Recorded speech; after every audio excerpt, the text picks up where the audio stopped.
As principais mudanças na sua vida, com a revisão do Código Civil que está tramitando rápida e silenciosamente, a mentira de Lula sobre o voto feminino no Brasil, a narrativa também de Lula sobre a inteligência artificial e como você pode tirar proveito dessa história. Tudo isso no vídeo de hoje. Vem comigo. Eu preciso começar esse vídeo mostrando algo para você que representa um marco histórico nesse canal. E você que está assistindo esse vídeo teve papel determinante para que isso fosse alcançado. Eu recebi no último sábado, dia 9, a famosa placa de prata do YouTube, que representa o marco de 100 mil inscritos no canal. O crescimento do canal nesse início de ano foi tão rápido que a placa dos 100 chegou quando o canal já havia passado de 140 mil. Mas ter em mãos esse material é muito significativo, porque é um símbolo da força que nós construímos juntos. Eu sou apenas o rosto que aparece aqui, mas esse canal é feito por vocês, por você que é inscrito aqui no canal, que acompanha diariamente o conteúdo, que compartilha o seu posicionamento aqui nos comentários, que envia esse vídeo para mais pessoas e assim ajuda muito para que esse conteúdo vá mais longe. Esse é um símbolo de que estamos fazendo o nosso papel na luta por um Brasil melhor, mais justo, mais coerente e mais verdadeiro para as próximas gerações. É um símbolo de que não permanecemos calados em meio às tiranias travestidas de democracia. Esse é um símbolo da força do povo brasileiro, uma força que só existe porque cada um que faz parte desse time está fazendo o seu papel. Sinta-se, portanto, presenteado também com esse reconhecimento, pois ele também é seu. E teve mais um detalhe que tornou esse recebimento ainda mais especial. Eu recebi a placa no sábado, dia 9. Ontem, domingo, dia 10, eu completei 30 anos de idade, então não poderia ter chegado em um momento mais especial. Legal! Pois bem, agora com 30 anos na cara e com uma coluna que parece ter 60, vamos para o primeiro assunto desse vídeo. O atual presidente do Senado, Rodrigo Pacheco, está acelerando tanto quanto possível a tramitação de uma proposta que altera a grande parte da estrutura do atual Código Civil brasileiro. Em outras palavras, isso representa uma revolução legal no Brasil. Até então havia uma comissão de juristas trabalhando sobre ele e essa última sexta-feira, dia 8 de março, era o prazo limite para o acréscimo de emendas a esse anteprojeto. Eu já havia recebido inclusive mensagens de várias pessoas pedindo por uma análise a respeito desse anteprojeto, porque realmente há poucas informações sobre isso, tem se falado muito pouco sobre isso no Brasil.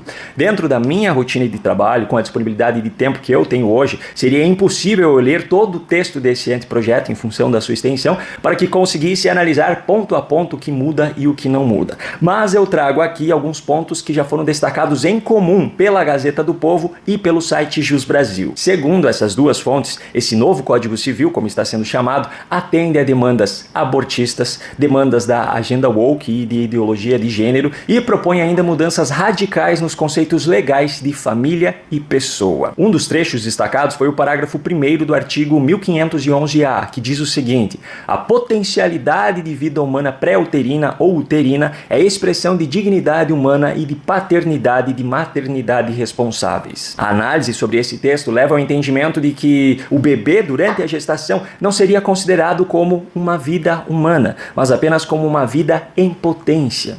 Isso facilitaria a implantação de pautas que defendem a interrupção dessa vida durante a gestação. Outra parte que foi analisada é o artigo 1638, que hoje tem a seguinte redação: perderá por ato judicial o poder familiar o pai ou a mãe que castigar imoderadamente o filho. A nova redação altera para o seguinte: perderá por ato judicial o poder familiar o pai ou a mãe que submeter o filho a qualquer tipo de violência de modo a comprometer sua integridade física, moral ou psíquica. O problema é que não há especificações claras de que tipos de atitudes podem ser consideradas como algo que compromete a integridade moral ou psíquica da criança ou do adolescente. Um xingamento pode ser considerado um castigo, umas palmadas. Essa falta de clareza abre margem para decisões judiciais que possam justificar a perda de guarda dos pais. Mais um ponto destacado é o artigo 4º-A, que nessa alteração traz a seguinte redação: é reconhecida a autonomia progressiva da criança e do adolescente, devendo ser considerada a sua vontade em todos os assuntos a eles relacionados, de acordo com sua idade e maturidade. Esse texto, segundo a análise dessas duas fontes, poderia abrir caminho para, por exemplo, facilitar as cirurgias de redesignação sexual sem que isso precisasse antes de autorização autorização dos pais. Existem mais alguns trechos que foram destacados ainda pela Gazeta do Povo e pelo Jus Brasil, mas esses três, no meu entendimento, são os que mais representam uma mudança significativa na vida das pessoas, na estrutura das famílias e na criação dos filhos. E também são os pontos que deixam mais claro um favorecimento de pautas da esquerda com essas alterações. Como eu falei lá no começo, a tramitação desse anteprojeto está sendo estranhamente acelerada e silenciosa. O próprio Jus Brasil, na matéria em que ele fala sobre esse tema, descreve que o processo natural de revisão do Código Civil seria demorado, seria amplamente discutido, contando com a participação de vários setores da sociedade civil e também de vários parlamentares representando diferentes visões. Definitivamente não é o que está acontecendo com este anteprojeto, que foi redigido por um grupo restrito de pessoas, e a abertura para a possibilidade de participação de alguém da sociedade civil foi por um curtíssimo período de tempo. Esse fato por si só já causa estranheza e levanta uma série de questionamentos de quais seriam os motivos para que isso esteja sendo feito dessa forma.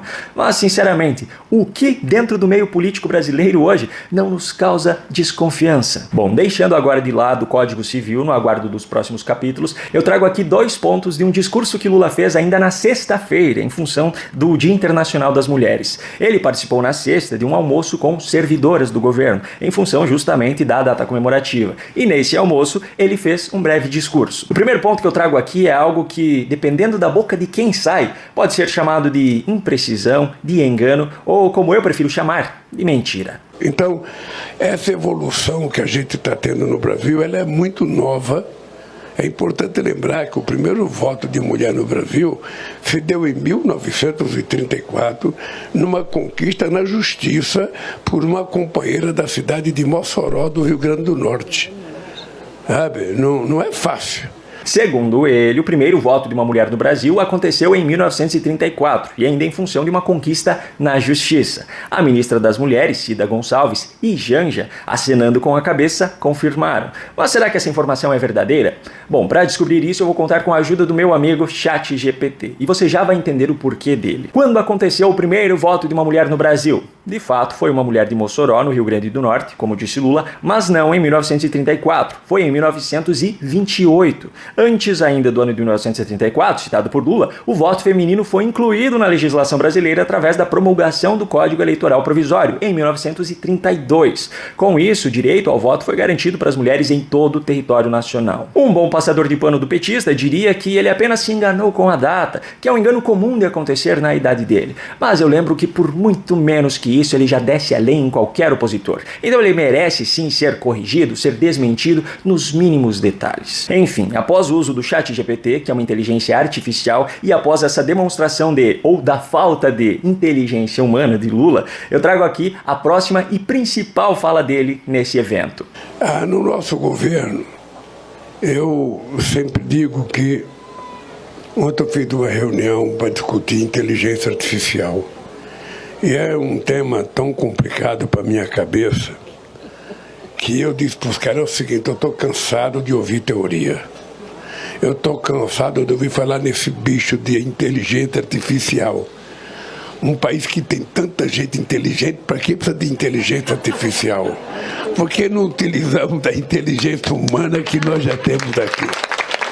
Mas aí eu fiz um desafio para os cientistas que estavam comigo lá, de que eles têm até a data da Conferência Nacional de Ciência e Tecnologia, que vai ser em junho,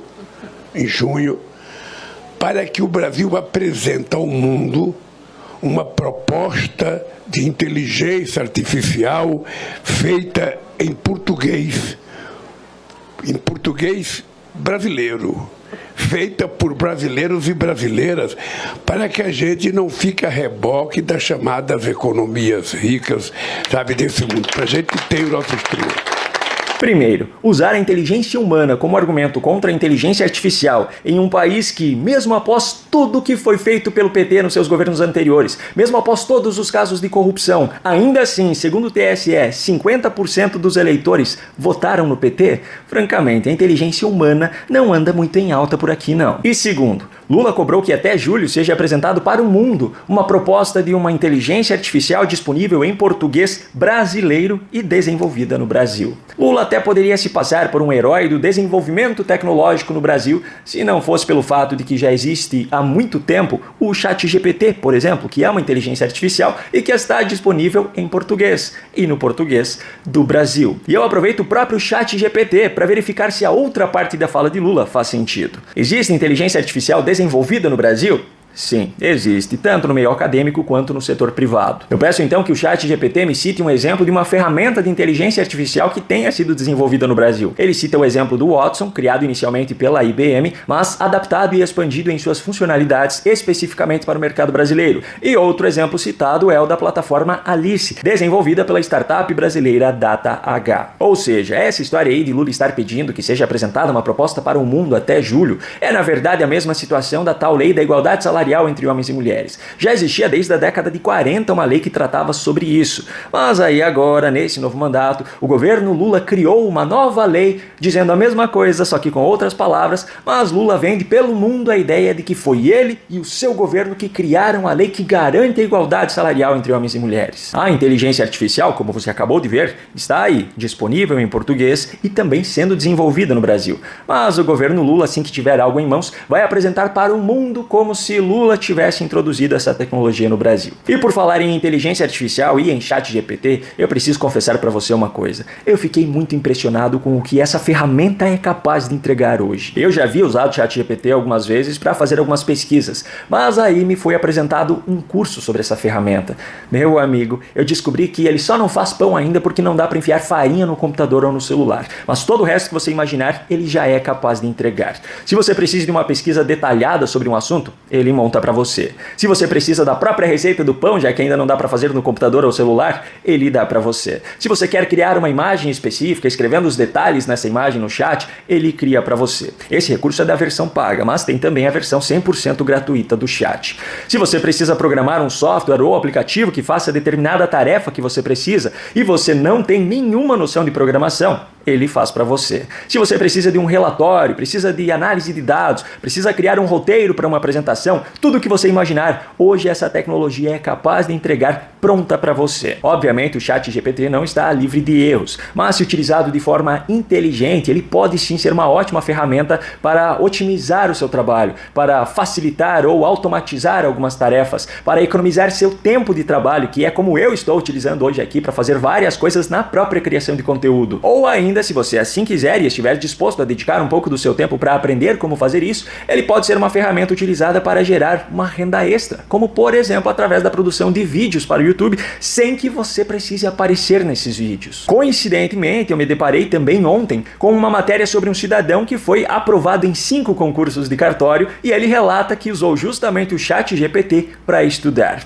Enfim, tem uma frase que para mim faz muito sentido, tanto que ela está na página inicial do meu canal no YouTube, que diz o seguinte: você pode ignorar a realidade, mas não pode ignorar as consequências de ignorar a realidade. Essa frase é atribuída a Ayn Rand. Bom, a inteligência artificial hoje é uma realidade. Goste você ou não, ela estará cada vez mais presente na vida das pessoas e também estará cada vez mais inserida nos processos dos mais diferentes tipos de trabalhos. Para que você não fique para trás, e na verdade nesse momento, felizmente, ter esse conhecimento ainda é estar um passo à frente da maioria das pessoas, aprender a usar essas ferramentas é essencial. Pensando nisso, eu vou deixar aqui como recomendação esse curso que eu fiz, onde eu aprendi vários recursos que eu apliquei na prática e que no meu caso ajudaram muito a economizar tempo de trabalho. Pode ser que no seu caso ajude em outras coisas ou em mais coisas. E eu consegui algo ainda melhor. Eu consegui um desconto de 25% no valor do curso, exclusivo para esse vídeo. É só para esse vídeo aqui. Eu vou deixar na descrição desse vídeo 2 links. O primeiro deles é da página de vendas desse curso, que tem vídeo de apresentação e tudo mais. Só que nesse primeiro link você consegue comprar o curso com o preço normal dele. No segundo link que eu vou deixar na descrição do vídeo, você tem acesso direto à página de compra desse curso, só que aí com esse desconto exclusivo de 25%. Eu espero que dessa forma, com o preço praticamente de uma pizza que você come no final de semana, eu consiga ajudar você a ter acesso a esse conhecimento que me ajudou e que eu acredito que pode ajudar você também. Se por acaso você comprar esse curso e acessando as aulas perceber que não era para você, que não gostou das aulas, que não era aquilo que você esperava ou qualquer outro motivo que faça você se sentir insatisfeito, não tem problema, você tem um prazo de 7 dias para solicitar o seu reembolso. O link estará aqui na descrição desse vídeo. E eu já adianto para você que um dos assuntos do vídeo de amanhã, que não caberia mais nesse, pois senão o vídeo ficaria muito longo, é uma entrevista dada por Gleisi Hoffmann, a presidente nacional do PT, em que ela acabou entregando algumas coisas bem polêmicas. Amanhã. No canto da sua tela aparecerão agora recomendações de outros vídeos aqui do canal para que você os assista, caso ainda não tenha feito. Se você gostou desse conteúdo e quer receber os novos conteúdos aqui do canal, se inscreva e ative o sininho de notificações. Essa é a única forma de garantir que o YouTube entregará a você esses novos conteúdos. Um grande abraço e até o próximo vídeo.